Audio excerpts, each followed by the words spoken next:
Greg here with Elden Selections. Thank you for clicking on our video. If you would like to taste along with us, click the link in the description and that'll bring you to the wines we are enjoying today. Don't forget to sign up for our email list. We offer all of our subscribers exclusive deals on our wines. And don't forget to follow us on social media for extra content, subscribe to our YouTube channel, and enjoy the tasting. Thank you everybody for joining us for our first wine club tasting, virtual tasting. I'm Greg. I am here in the States. A little bit of my background is I've worked on vineyards in Wisconsin. I went to school at University of Wisconsin for horticulture. And then from there, I've kind of worked in a lot of different wine bars and high-end restaurants selling wine. And now I'm here in the United States. So if you need any recommendations for wine or anything happens with your wine, always feel free to reach out to me. And then with me today is Stephen. Stephen is a WSET certified teacher. He has also been a fantastic chef. He's had a chef. He worked for a castle where he ran weddings and did a bunch of other things. So he definitely knows flavors. And right now he lives in Domaine de Cromie. And so, yeah, that's a little bit about Stephen. If you ever go out to Domaine de Cromie, he will be there giving you tours, helping with the food, and really just giving you a great experience out there. Great. Well, thank you for that introduction. Hi, everyone. Yeah, as Greg says, I'm Stephen. I live here with my wife, Lily. We're very, very lucky to live in the Domaine de Cromie in the heart of Burgundy, the home of Elden Selections and BurgundyWine.com. And we live here with Dennis and Ellie, famous Dennis Sherman, and his wife, lovely wife, Ellie. And they make up the Elden of Elden Selections. And so our role here is really twofold. Primarily, we source Domaine bottle Burgundies and export them to you guys in America, where we're helped by Joanne and Greg. And that's how we formed this Burgundy Wine Club, all of us together. And hope that you are enjoying and continue to enjoy the journey that we're going to bring you on with the Wine Club. And we also host people generally from the States in Burgundy. This year, of course, has been a little bit challenging for everybody, but we're hoping next year we're going to be back to normal life in Burgundy, hosting people in the Domaine de Cromie. If you look at our website, it's domainedecromie.com. And if you want to find more information about that, please just get in touch with any of us, Greg, myself, or Dennis. So, yeah, we're going to do a red wine tasting tonight. Here's a little picture of the Domaine de Cromie. Yeah, that's it in its beautiful summer. That's part of the gardens. Yeah, it's really, really nice. Yeah, we're very, very lucky. I'm actually sitting in the pressoir room now, so you can see there's a huge wine press behind me. And yeah, Ellie is a magnificent chef. My wife Lily is a pastry chef, and my history is within food as well. So that's our pizza oven, that previous one. This is the pressoir. Yeah, that's where I'm sitting at the moment. It's lovely. We're just actually getting ready for Christmas here, which is really nice. So yeah, please keep us in mind and check out the website, and if you need any more information about coming to Burgundy. And one of the main things about being here is that we actually, unlike a lot of people that bring wine into America, we're actually here on the ground. We can see month in, month out, season in, season out, the changes that are happening within the producers, within the vineyards, how they're being planted, where the older vines are coming, where maybe there's younger vines planted, and all these things make impact on our decisions of what to export, what to bring to you guys in America. So the aim, I suppose, of Elden Selections, BurgundyWine.com, and one of the big aims of the Wine Club is to really make Burgundy less intimidating, more affordable, and change some of the perceptions that people have about Burgundy. People often think it's financially out of reach, and we believe that there's a journey and a path to find great affordable Burgundy wines, and we do this by supporting these small producers. I mean, one of the producers, Domaine Boillot, it's absolutely tiny production. And so we actively support these producers and try to maintain the typicity, help them maintain the typicity of the wines and the typicity of the sustainable farming that happens here. These are all very important things that we believe in. And so, yeah, we're very excited about the wine club and to be able to bring wines like these straight to you. Yeah, and you know, we're definitely trying to, for people who are joining the wine club and you're a little bit newer to Burgundy, we're going to take you down like a path where you get to know every region through Burgundy. And, you know, hopefully our goal is to show you why Burgundy is the greatest region of Pinot Noir and wine in the world. So I think with that, we can start starting with the wines. Yep, definitely. And we're going to start with, we've got 3 reds in total. So we're just going to do red wine tasting. It's the 3 reds that have gone out with our, to all our wine club members that have either picked a mixed case or a red wine only case. And so we're going to start with 2017 vintage. And it's a Bourgogne Côtes d'Auxerre Pinot Noir from Domaine Felix. So just to give you a little bit of the basics, the Côtes d'Auxerre, the most famous village and region up in that part of Burgundy is Chablis. And so everyone knows Chablis is famous for its white wines, but there's also some fantastic villages up there that make red wine and also white wine that isn't from Chardonnay. So Domaine Felix is based in a village called Saint-Brie. And Saint-Brie has got an unusual, is one of the exceptions in Burgundy because a white wine with the label of Saint-Brie is actually a Sauvignon Blanc. And so this, yeah, so if you just look where the S is there in Saint-Brie, this vineyard is called the Côtes de Chaussin, and it's the south-facing vineyard. Just there, kind of where it says Saint-Brie-le-Vigneux, it's kind of between the S and just around where the S of Saint-Brie is. And it's a south-facing slope within the village of Saint-Brie, famed for its Pinot Noir.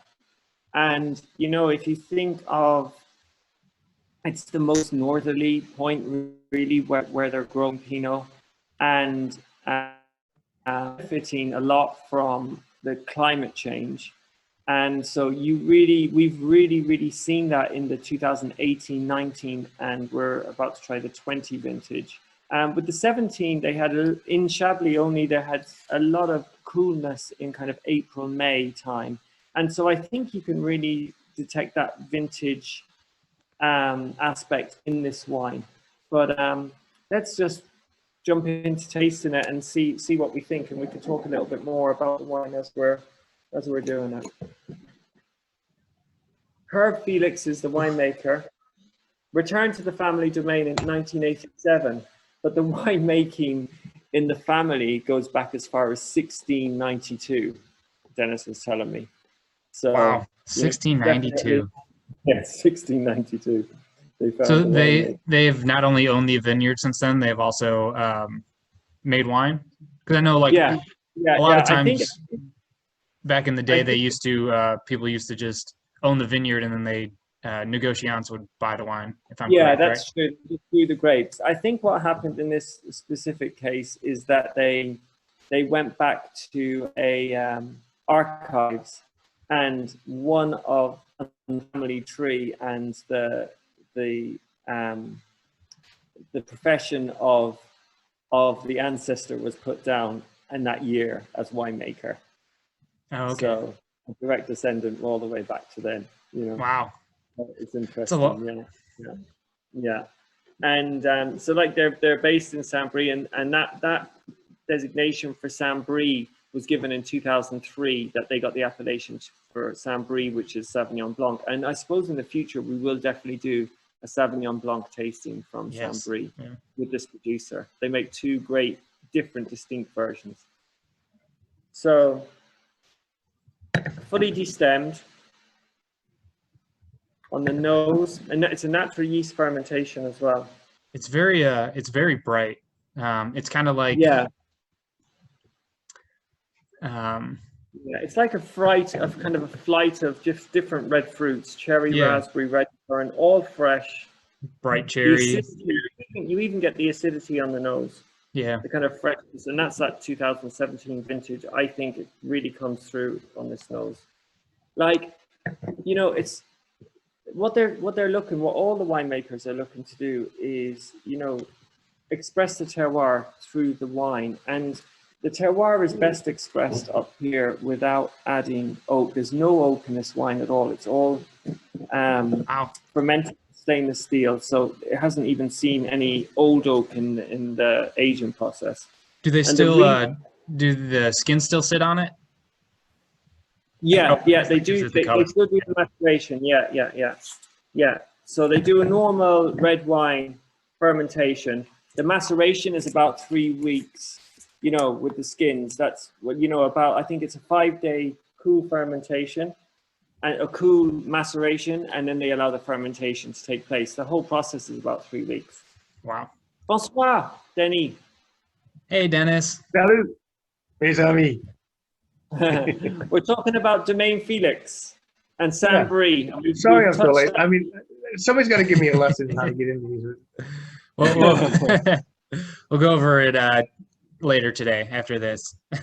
Well, me and Greg like to have a little bit of a start on you because you're the expert. We need a little bit of a head start just to keep up towards There the you go. end. Yeah, you're right. So the Felix 2017.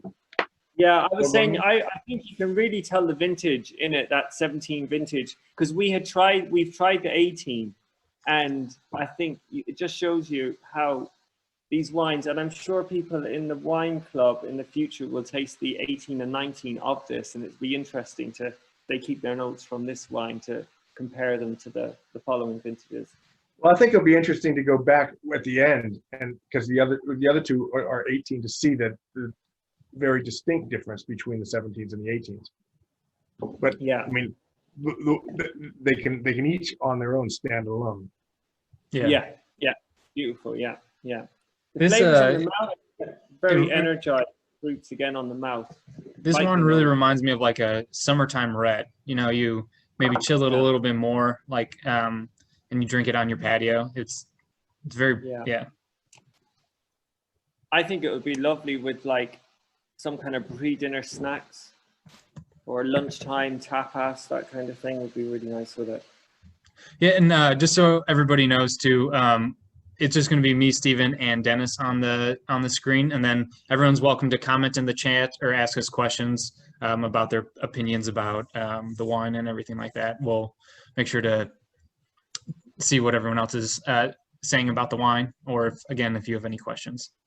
Yeah, feel free to definitely add the questions because, as we do more and more of these tastings, we realize that the questions that come in really, really add to the whole experience. So don't be afraid. But one of the, when you talk about a summer's day with this wine, it brings me back. We've served this wine on terrace at Cromate at lunchtime for the guests after coming back from maybe a morning visit to one of the vignerons. And, it's a 12.5% volume wine. So the alcohol is pretty low on it, which is nice for that kind of time of day and lunch. And this is a great lunchtime wine or brunch or something like that. Yeah. So Dennis, how did you find Domaine Felix? Well, I know I'm coming in late, so just let me cover. I mean, we're looking at 3 different wines tonight from essentially 3 distinct different areas, but all essentially in the same sort of regional Appalachian categories. Yeah. So I mean, that's the most interesting distinction is going to be that in the way that they're broken down as to where they come from geographically and geologically. We found Domaine Felix. We spent one of my early mentors was a woman, oenologist, Veronique Valno, up in Chablis, and this is she sort of taught me the nuance of Chablis, but at the same time, there's this entire region around the village of Chablis called the Auxerrois, the Côte d'Auxerrois, which produces quite a lot of red. And you just don't think of a lot of red wine being produced up there. And there are some amazing producers there, and they're getting more and more attention as, I don't know, as I guess we'll call it climate change, call it just as red grapes are able to ripen more readily up in that area that are making fantastic wines. I mean, there are some producers who have all the time that I've ever known them swore that they were not trying to copy what was going on in the Côte d'Or, but that are getting comparisons right now of wines from the Côte d'Or, just simply because you're getting that extra degree of ripeness and that sort of thing. And this is one of them. This is Domaine Felix. Stephen and I had an opportunity to taste the following vintage, the 18, of this very same wine just last night. And it'd be interesting if they were all in a line to have all three of these being 18s. But at the same time, this being the 17 shows you that the importance of vintage in an area like this. I mean, there are great producers, but you have the single grape, and you have the effect of the vintage, and and especially that's the most important thing. A good winemaker makes the best wine for the vintage.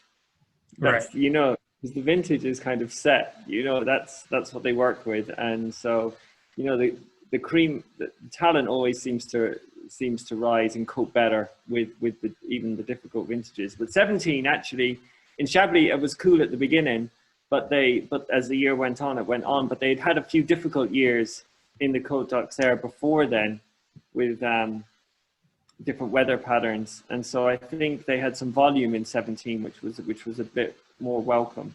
Yeah, not as quite as good as 18. But Irancy, Dennis, coming back to the reds coming from that area, Irancy reds are another village wine that's just coming into its own as well. Well, they came from being a Bourgogne regional appellation. It was Bourgogne Irancy for years and years, and they earned the respect to gain the village appellation. So that there's obviously something going on in that area where small producers who are making modest wines are all of a sudden setting their sights higher, kind of thing. Right. Yeah. So let's get into the flavor profile.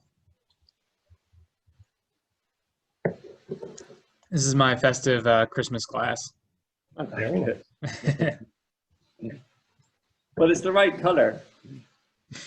Again, it's just an example on the palette. It's just bright red fruits, very energetic. Yeah.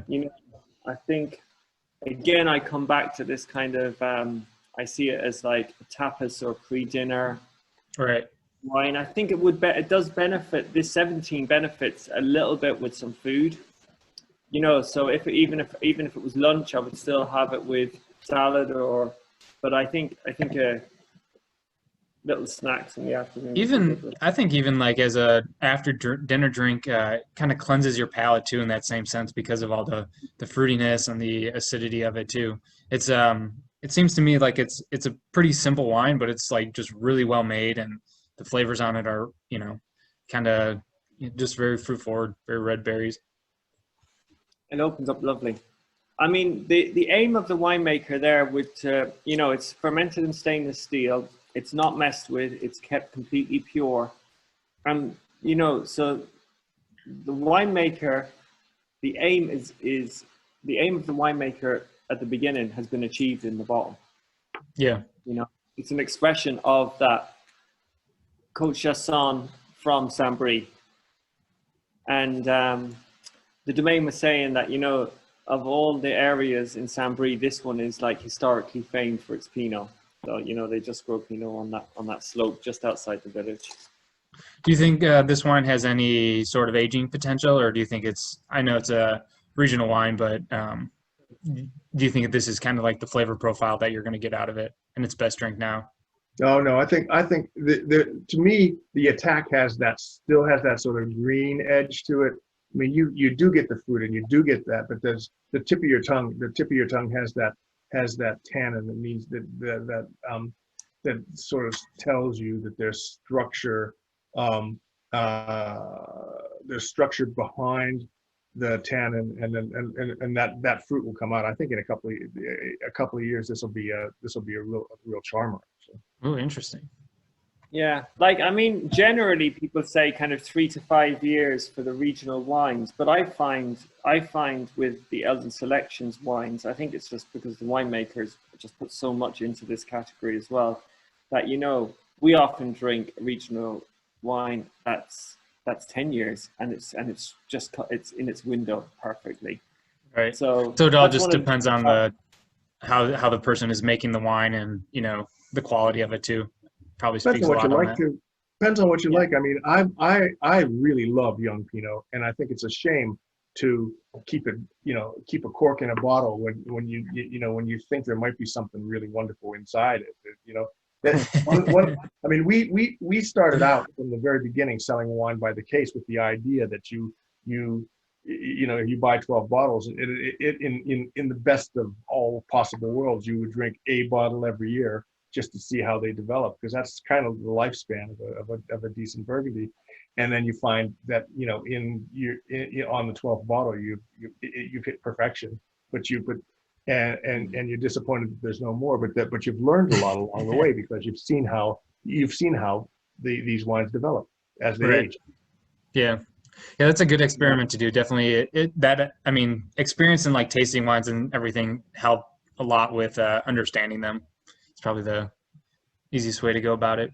Should we jump into the second wine? Yeah. So we're going to be coming from this. People think of the Côtes d'Auxerre. If you think of it like Chablis, it is up in that northerly region, and now we're going to come down into the Côtes de Beaune for the second wine, which is the Domaine Albert Boillot, and he is based in the village of Volnay, but the vineyard for this is about 1 kilometer away from Volnay, and it's in the commune of Pommard. So it's just north of Volnay, so right around here. It's a little bit more. It just touches up onto the pink. It just touches up onto the village vineyards. So right here. Just see where the P of Pommard is. Yeah. Oh yeah. Okay. Yeah. About there. Yeah. And so it's a single vineyard, and it's an example of the care that's given into these wines that winemakers see as the introduction into their series. I mean, as I said at the beginning, Domaine Albert Boillot with Raymond Boillot is the winemaker, and the production is absolutely tiny, and we're so lucky to be able to have him and these wines as part of our collection. He does a Pommard and a Volnay Premier Cru, and that's a great way to kind of go through his wines. The vines for these are 60 years old, so they're really in their prime. I absolutely love this wine. And Les Sauvins Vineyard. I have a quick question about like village wines versus regional wines. So, I mean, technically this vineyard is inside like the boundaries of Pommard, but it's not considered Pommard wine. Is it just because of the rating of the vineyard? Because it's still inside the village, so I would have guessed that it was a Pommard wine.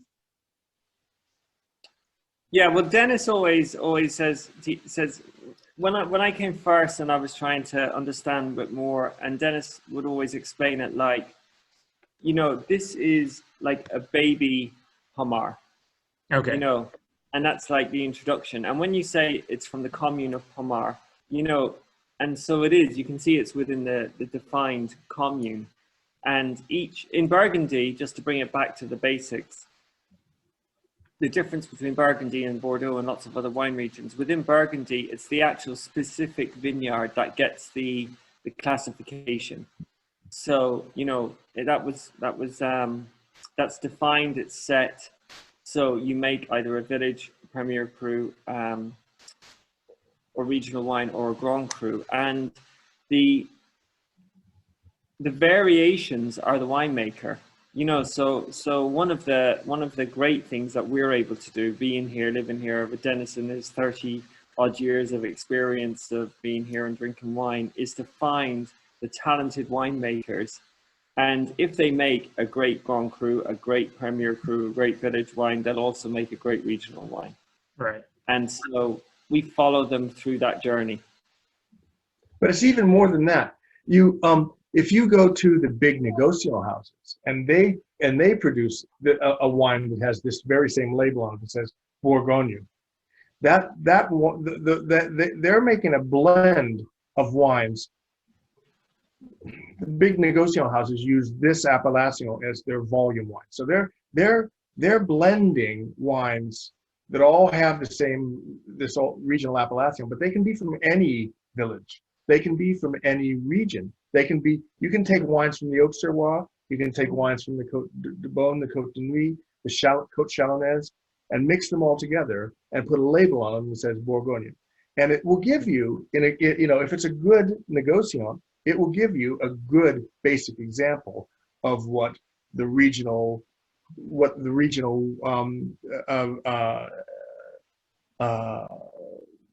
idea of Pinot Noir in Burgundy is. But what we're doing, what's happening here is you're taking it down to the village level. I mean, somebody like Raymond Boillot is making a regional appellation, but all the grapes come from the neighboring village. So it's not like just a broad swipe of Burgundy. It is actually an expression of the area around the village that he's based in. So very often with these small producers, I mean, if they're based in Pommard, their Bourgogne will give you a baby Pommard. If they're based in Alex Corton, their Bourgogne will give you a baby Alex Corton, and that's the impressive part. It's not so much that maybe they have a Grand Cru, maybe they have a Premier Cru, and they make them well. But if you can, the fact that they take the same care to make their regional appellation so that you can actually recognize it as coming from a particular space, that's the impressive thing. Yeah. But it also makes sense then, Dennis, if you say, when you talk about when I was saying they make an impressive Premier Cru village wine, because the regional wine is so tied in with the other wines, if you're at like a dinner tasting, you can start off with a regional wine, then you move to a village, then you can move maybe, in Albert Boyle's case, to the Premier Cru. And that tasting is actually all integrated because the philosophy remains the same throughout the three wines. And you're totally right when you say that's not what you get when you go to a bigger negociant, because the philosophy is different with each. Raymond Boyle can't help it. This is just the way he's built. This is the way the winemaking is. Right. And it's a great thing. It's a great thing for us to realize that and pass on that. So let's start on the tasting of it. I love this wine. I think this is one of our. The fruit, I feel like, is a little bit rounder on this, so it's not as like bright and vibrant. Right. Let's consider the differences. So we've got the different vintage, 2018. We've got different terroir. We've come right down into the Côtes de Beaune and the village. Yeah, and feel free to try both of them side by side too, so you can really see the difference in the terroir and the region. I get ripe red berries on the nose. I mean, it's a really, really beautiful nose. Yeah, it is. And more weight than you had in the Auxerrois. Just more density. Right. Yeah. Yeah, you can tell it's a little bit more complex, and there's a little bit more to it. It has to do with the ripeness. I mean, when Stephen and I tasted that 2018 of the Felix Auxerrois, you had that same sort of density. So it's a function of vintage also. But I mean, it's not pejorative to say that this has more ripeness and has more density. The other in its own way is charming too. Right. Absolutely. Yeah. I think that's the point. Like the 17 is an expression of the vintage and terroir of that wine. That's what it is, and it's great. And this is all the three wines actually do this very well with this. And like for me, it comes back to reminding everyone and reminding ourselves that the winemaker's aim is to express the terroir and the vintage every year. That's what they want to do. They don't want to mask it with anything. They want to create a balanced expression of that Right. vintage terroir. No new oak in this wine. Well, no oak at all in the first wine. This one has been aged 100% in oak, but every barrel is under 4 years, but no new oak. Okay. So I think you can get that 2-3 year old oak. You can get that expression in the wine. Right. It's lovely. You can kind of you do get like subtle hints of like a little bit of a vanilla kind of smell to it, but it's very, very subtle. It's like, I think it doesn't overwhelm the wine. It still has the wine still has the ability to express itself. I get a little bit of coconut on the nose. I get a little bit of almond. And I can even on the very, very background, get that kind of touch of tertiary, leathery kind of tobacco coming through. I mean, it's very, very subtle, but it's there. Even like hints of eucalyptus, even a little bit. Yeah, and these are all things that are kind of the primary notes that you get when. I mean, this guy is not expecting you to drink his 2018. Now, he's a traditionalist. He's somebody he's probably one of the most traditional producers that we deal with, and he would fully expect you to wait 5 or 6 years for this. But again, I go back to the idea that if you can miss out on a lot of really amazing things about these young wines if you let them go. He is making wine. All the things that you say are absolutely true, and he would say, yes, that's a sign that it's way too young to drink. But at the same time, here we are discussing them and enjoying them, and that's the way I look at it too. I mean, there's you feel like you're biting into this wine. You know, it's like there's the fruits there, the structures there, everything's there. And you know that it's going to change as it evolves, but you'll never know what it evolved from if you didn't taste it at this point. Right. That's why you buy the case. Yeah. It is exactly. Like the structure of it. There's like a little bit of chalkiness to it. Great tannins. It makes your mouth water.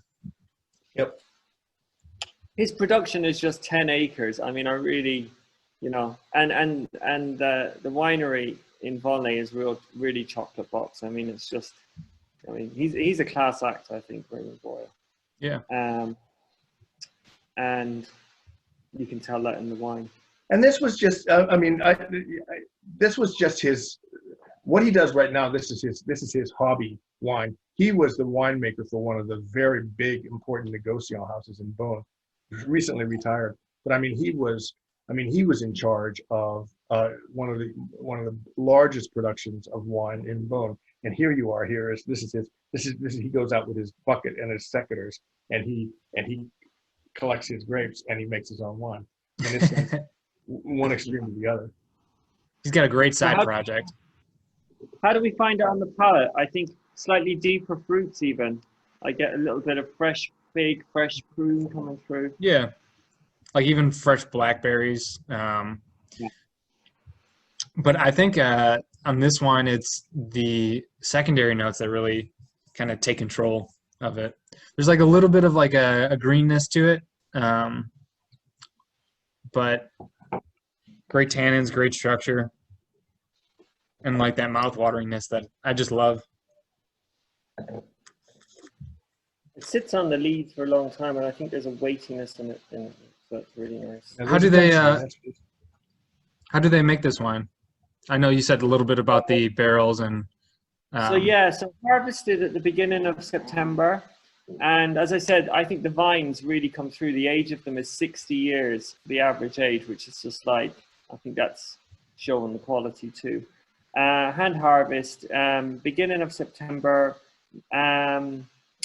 Like Dennis often speaks recently about more than maceration, we're talking about infusion, and it's really gentle pushing down of the cap a couple of times before fermentation starts. Once fermentation starts, maybe they just pumped over once a day. So it's just that thing about refined Pinot. No new wood, as I said. It's all barrels, 100% oak aged, but all barrels under 4 years, kind of an average age of about 2.5 years. I spoke to Raymond about the malolactic. It was interesting. He's like, he just lets it happen naturally. Sometimes it happens in spring. He was like, but this year it happened really quickly. By November it was finished. So it just happened straight up. Very light bottling, and just keeping the purity. So we did just have somebody ask about the dribble test as well. So maybe we should explain that to people. Famous dribble test. So if you have some wine, it's just really to check the acidity in a wine, and you'll need to do this over the course of a couple of weeks. It's not something that you can because everyone gauges their saliva differently and what happens. But the point is, you take a nice mouthful of wine, you work the wine in your mouth, get the flavors out, swallow the wine, drop your chin to your chest, slightly open your mouth, and then you detect the amount of saliva. That's why it's called the dribble test. And sometimes with these wines that have great acidity, all of a sudden, it can shock you or surprise you how much you get. And make sure you have a bowl below you as well. It's pretty good, yeah. And then slowly you can realize that wines that you think maybe have got good acidity in your mouth, the acidity in the wine is not as high as you would think. Like sometimes if you're drinking a Grenache, for example, you'd realize it's a lower acid grape. But with these wines, they all have very, very good acidity. And acidity refreshes the palate. Acidity makes it fantastic for food. And so these are, someone said to me, good acidity is the kind of the secret of decent wine, because you don't get so fatigued on the palate with wine. Right. It's not overwhelming I understand that.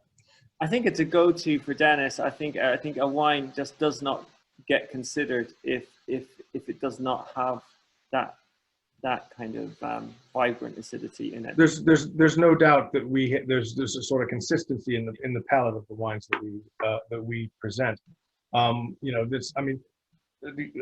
You're looking for good acidity because that's what gives you the brightness, that's what gives you the fruit, that's what gives you the longevity, that's what gives you the long finish.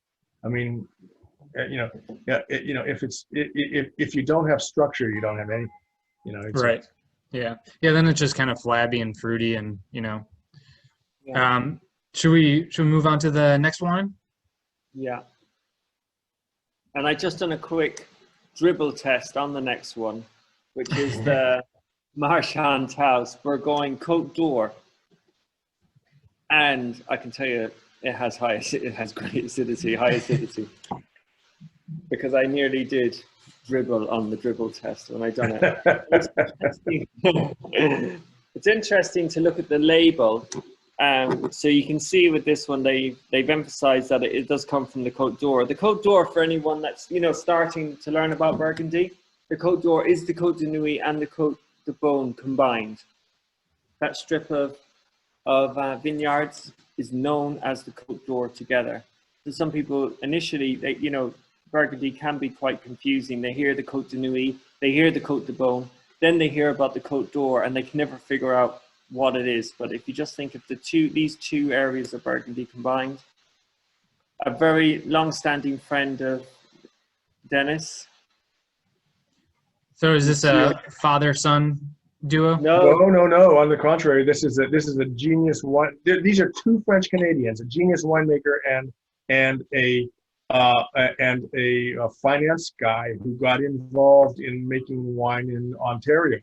And so it was just sort of like a match made in heaven. Pascal Marshall, who came to Burgundy at the same time that we did. I've known him since we were just in our 20s. Is this Pascal? Yeah, on the Pascal white? on the right, yeah. No. On the Pascal. right. Oh, Okay. what? Oh, yeah. You think you're judging by how old you think I am, aren't you? No, I'm not. No, it no, looks that's quite Pascal on the obvious right. what the theme And is. he was, Okay.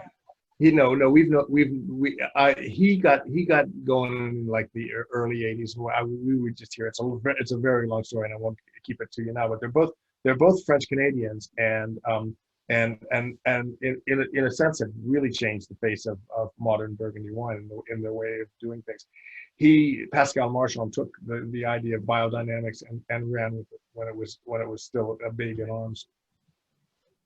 Yeah, there is a fantastic video on YouTube which is easy for everybody to watch, and there was a film made about Pascal, and it's called Grand Cru. It was made about this 2016 vintage. So if someone goes to YouTube and has a look, they'll be able to. Actually, I think on the package that we sent you with all the information about these wines as part of the wine club, there's a link to that film on YouTube on it. So definitely check that out, because it just shows that even these kind of celebrity famous winemakers, what they really are is talented farmers and winemakers. Yeah. You know, they understand the soil, they understand the land, they understand nature, and then they understand the wine. It's very impressive. So I know you were telling me earlier that this wine comes from a few different areas. Yeah, it's quite interesting, because this new appellation, which is Bourgogne Côte d'Or Pinot Noir, it's actually formed in 2017. So this 2018 is the first bottle that has this AOC written on it. And what it was developed for is kind of ties in with what we're talking about with the other wines. And it's just to kind of show more of an expression of the terroir within the regional appellation. So we've been lucky enough, we've just previously to this drank 2 other wines from single vineyards. But this one is really, I think, a good expression of Côte d'Or Bourgogne. It's exactly what it is. It comes from mainly just south of Neuilly-Saint-Georges. It's just there, yeah, the plots are just on the Neuilly-Saint-Georges and the Prémaux border, just there, yeah, exactly. And also Marcenay, which is up near Dijon, the northern end of the Côte d'Or. And then the rest of the vines come from around just the south, around the south of Volnay. Okay. Kind of Montelay. So it has a touch, the way they talk about it or think about it, I think, is that it's really like a good expression of a Côte de Nuit regional wine, but has some roundness in it that's come from the Côte de Beaune. And the whole expression of the wine is supposed to reflect the Côte d'Or. And again, coming back to the 3 wines, I sound like a broken record to myself, so hopefully not to you guys. But you know, the aim at the beginning that's set out by the winemaker, in this case to express the Côte d'Or in a regional wine. I think that was achieved when you taste the wine. Again, it has this 2018 vintage. So what do you expect, like, out of a Côte d'Or wine? So, like, it's going to be a little bit, maybe bigger bodied might not be the way to do it, but more like ripe fruits, more concentrated flavor, something like that. Well, no, I think every single regional Bourgogne appellation has its own characteristics. The reason that they put this new version of the appellation in which they call Bourgogne Côte d'Or is just from what I was saying earlier. I mean, if you just take Bourgogne as an appellation, it can come from anywhere. It can come from from the south of the Mâconnais all the way up into the Auxerrois, and you can blend anything you want together. Here, they're just making it more specific. It's only ever good to become more and more specific as to the origin of the grapes. Essentially, what's happening here is this very same wine 2 years ago just had a regional appellation that said Bourgogne, but now all of a sudden by looking at the label that all of those Bourgogne appellations come from within the Côte d'Or. They're not from the Côte Mâconnais, they're not from the Côte Chalonnais, they're not from the Auxerrois. They are distinctly regional. Yeah. So it just kind of gives you more precise. Right. More precise. More precision. And it gives you more of an idea of where the grapes are coming from and kind of what the flavor profile might be. It gives you an exact idea of where the grapes have to come from. Yeah. Yeah. Somebody asked if Pascal has a vineyard in Canada, in the Niagara area. Yeah, this is his partner, Marchand-Tawse, and they're right outside of it's called Tawse Vineyards, and I think they are just outside of Niagara. Ellie and I drove by them when we went to Niagara Falls last time we were there. Oh, nice. Okay. Yeah. Does he have anything to do with like the winemaking of it, or is just more of? Well, he's obviously in. David, our partner David, has met him. I've not met him. I've had dinner with him, but I've not sat around and talked to him about how involved he is. I know he finances it, and he's really obviously passionate about the idea of promoting Canadian wines, and hence the idea of French Canadian presence in Burgundy. But yeah, he's definitely a mover and a shaker. Yeah, and he's working with the total artist in Pascal Marshall in Burgundy. Yeah. So the wine is interesting. If we just briefly touch on the winemaking, because I think if we can touch on that a little, it just helps people understand why maybe this wine is slightly different to the others, why each wine in its own way has got the typicity that was desired. They've used a little bit of whole bunch fermentation in this. So so on the other two wines, fully destemmed, but in this wine, they've added in some whole bunches, and that adds a little, we could do a whole, maybe we will in the future, do a whole online Zoom about that characteristic of winemaking, because it's very interesting in Burgundy and how that's changing, comes into fashion, comes out, and what different winemakers can achieve from using whole bunch. But they've chosen to do it here, and I think very successfully, because they've given, there's an extra depth and character into the wine. It's not just from that technique, it's from other things as well.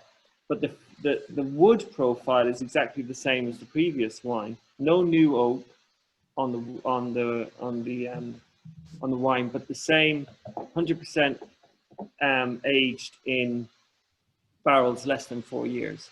Okay. So kind of an average age of about 2.5 years again. So, but when you smell the wine and when you taste the wine compared to the previous one, I think there's a lot of differences. There's definitely a lot of differences. It seems to me it's like a little bit more like damp almost, like kind of foresty on the secondary notes. Even it's not as expressive either. Like the nose, you kind of have to dig a little bit deeper and go into your glass to really get the notes. At least maybe it's my glass, but they say even the winemaker themselves. I mean, even Pascal himself noted like a forest floor note on the nose. Also like bramble fruits on the nose, plum. Yeah, it's almost like a muddled blueberry, like kind of like. Yeah, and it was like interesting earlier when Dennis was drinking one of the wines, he'd used the expression like a crunchiness, or Yeah, you have to bite through it. And I had written that down for this wine.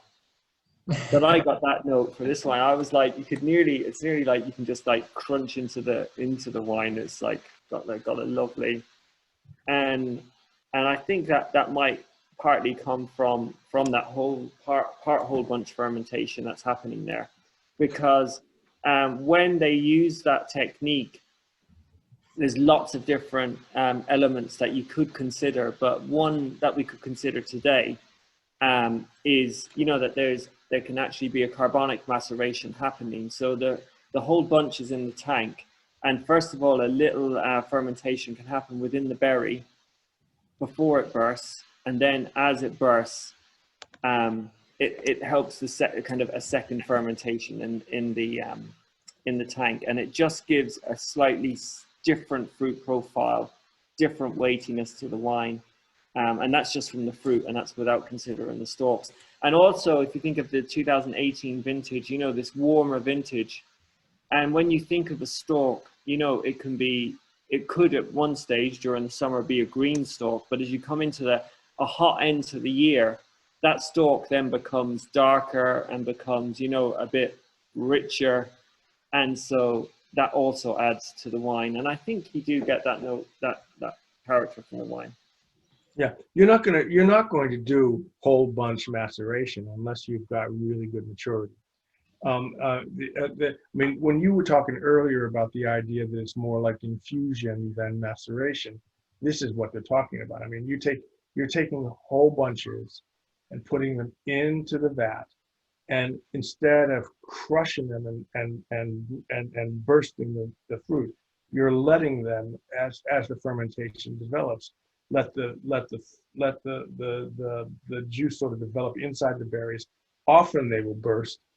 It's not like carbonic maceration because it's not a closed container, but the fermentation takes place inside the berries, and it gives you a lot of freshness. But it also, by nature, gives you those tannins that are you have both the stems and the pips of the grapes and that kind of stuff. So you have to have, very ripe fruit, not just ripe fruit, ripe green material. That's what they call the phenolic maturity. But if you do that, that's what gives you this kind of, there's a voluptuousness in this wine. There's a body in this wine, even really young like this. It's just like there's stuff in it, and that stuff comes from. That's not from juice. That's from the mature vegetal part of the mix. And it's interesting when you say stuff, because the final process, they don't filter the wine; they just rack it off. Oh, okay. Yeah. So there's actually stuff. there is actually stuff in this wine. Yeah. Which is interesting. So well, then, I mean, the French would say matière, stuff. Yeah, very good. Do you think do you think there's a difference between filtering a wine and not filtering a wine? Like, do you think any of the flavor gets filtered out? No, of course there is, but it's always a question of no good winemaker does anything systematically. You don't say, okay, here's how I make wine. I start this and I do A, B, C, D, E, and F, and then I filter. It's like there are times when you filter and times when in years where you don't filter, that's where you have the most confidence in what you have in the vat. I mean, if you think about it, when you make a wine and it sits in that barrel for all those years, all the stuff that you filter out settles to the bottom of the barrel anyway. Right. So if you're really, really, really careful about how you pull it off of that thing, you don't really have to filter it. You can just put it through a screen or something like that. But that's not the point. I mean, if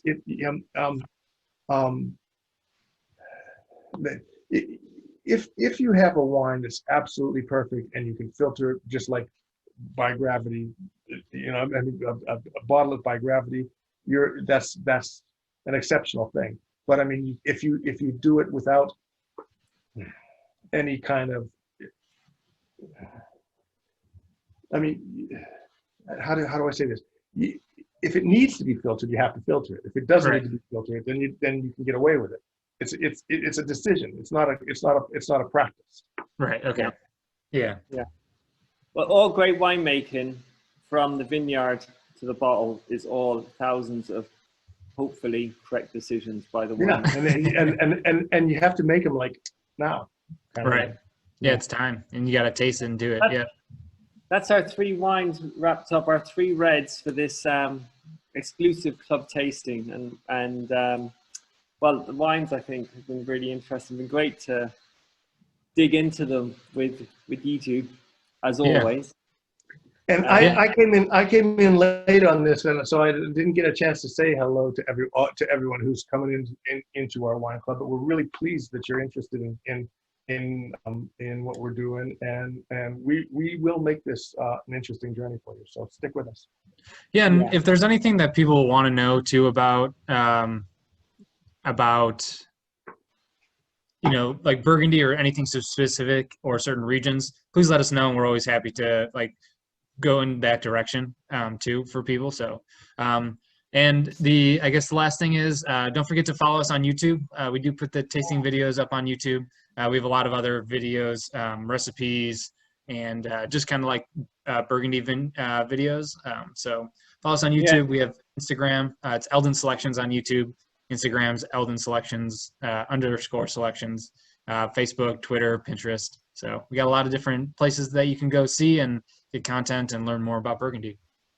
This year certainly has thrown up a lot of challenges, and you know, one of the ways that we've tried to rise to the challenge is by expanding and improving our content online to try and stay connected more with the people that matter to us, which is people that love Burgundy. And so, you know, we have really increased our recipes, our tastings, and our lifestyle videos, you know, for experiences here on the ground in Burgundy. And so, yeah, we get great enjoyment about the feedback that we receive from that work.